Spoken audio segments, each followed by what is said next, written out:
সুপ্রিয় দর্শক, কৃষকের চোখে পানি। এই যে দেখেন, কৃষকের ক্ষেতের মধ্যে কে যে বা কাহারা রাতের আধারে ঘাস মরার বীজ দিয়ে কৃষকের ফসলি জমি কিন্তু নষ্ট করে চলে গেছে। কৃষকের আর্তনাদ কিন্তু চোখে ভাসতেছে। গ্রামবাসী সবাই কিন্তু আসছে দেখার জন্য। অনেকেই সকাল থেকে অনেকেই ভিড় করছে তাকে দেখার জন্য, তাকে সান্ত্বনা দেওয়ার জন্য। প্রিয় দেশবাসী, আপনারা ভিডিওটা সর্বোচ্চ পরিমাণে শেয়ার করবেন। মানুষ কতটা খারাপ হইলে একজন কৃষকের উপর এরকম কাজ করতে পারে। দেখেন, রিজিকের উপরে হাত। এজন্য আপনারা ভিডিওটা সর্বোচ্চ পরিমাণে শেয়ার করবেন। আমরা বিস্তারিত শুনবো তাদের মুখ থেকে। আচ্ছা ভাই, এখানে মূলত কাহিনীটা কি চিনি একটু বিস্তারিত আমাদের একটু বলেন ভাই। আমি বিষয়টা বুঝছি না। আচ্ছা, আপনি কি দুই একদিনের ভিতরে বৃষ্টি দিছিলেন? কত কবে ভাই কয়দিন আগে দিছিলেন?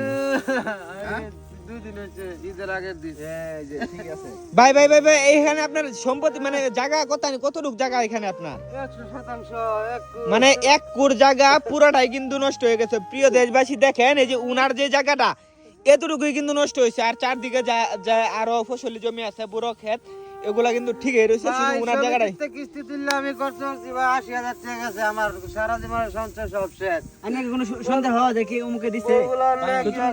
আমার একটা বোঝার আছে। হ্যাঁ, কিন্তু 2-3 দিন আগে বীজ দিছে। এই বীজ মনে হয় ঘাস মরার বীজ মনে হয়, মানে ফুহের বীজ মনে হয়, ঘাস মরার বীজ মনে হয় দিছে। এটা হ্যাঁ নিজেই মনে করছে। ভাই অন্যের বীজ মারবো। আইনে বীজ দিছো না কেউ সূত্র মাইয়া করে করছে? আমি ঈদের আগের দিন দিছিলাম। ঈদের আগের দিন দিছে না? এই বীজটাই এই বীজ এটাই মনে হয় বুঝতার না।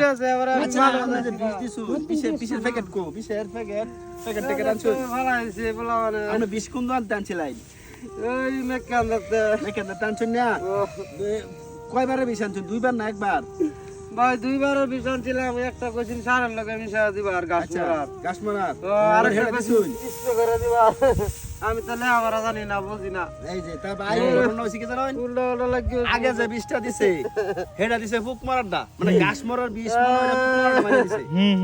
পরে যেটা মনে হয় যে ফুক মারা ঘাস মারার এটা স্প্রে করে দিছে। এটাই মানে কৃষক মানে লেখাপড়া জানে না বিদায় তার সাথে এরকম ঘটনাটা ঘটছে।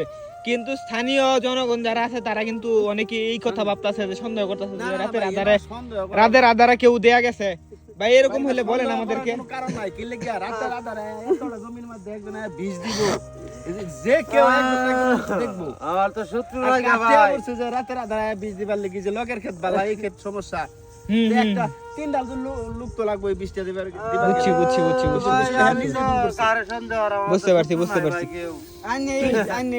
বুঝতে পারছি। প্রিয় দেশবাসী, আপনারা ভিডিওটা সর্বোচ্চ পরিমাণে শেয়ার করবেন। দেখেন, কৃষক আজকে বুঝে না দেখা তার সাথে কিন্তু এরকম নির্মম একটা ঘটনা ঘটে গেছে।